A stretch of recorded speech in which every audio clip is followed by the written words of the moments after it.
Warga Kelurahan Mertasinga, Kecamatan Cilacap Utara, Kabupaten Cilacap, gempar oleh peristiwa pembunuhan sadis di kampung mereka. Seorang anak tega membunuh ibu kandungnya, Jalan Kelinci Timur, Kelurahan Mertasinga, Rabu, 8/9, sekira pukul 10.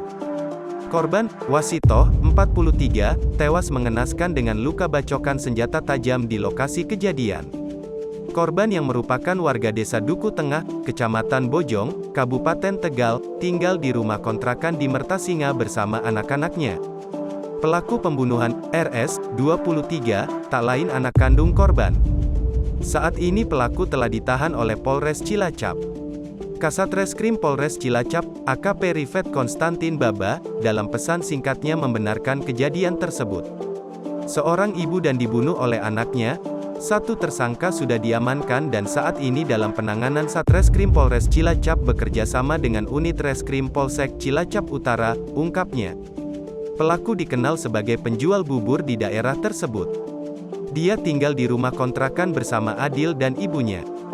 Dalam video yang beredar di media sosial Facebook Arta TUMAN, seusai membunuh ibu kandungnya sendiri, pelaku mencoba melarikan diri. Namun polisi, TNI, dan para tetangga korban berhasil menangkapnya. Menurut warga, kejadian nahas tersebut bermula saat korban sedang memasak di dapur. Tiba-tiba pelaku yang setiap harinya berjualan bubur tersebut mengamuk dan membacok tubuh korban dengan sebilah parang. Korban yang sudah bersimbah darah sempat berlari keluar rumah, tetapi pelaku yang sudah kalap membabi buta membacok leher dan kepala korban. Kemudian korban pun meregang nyawa di depan rumah kontrakan.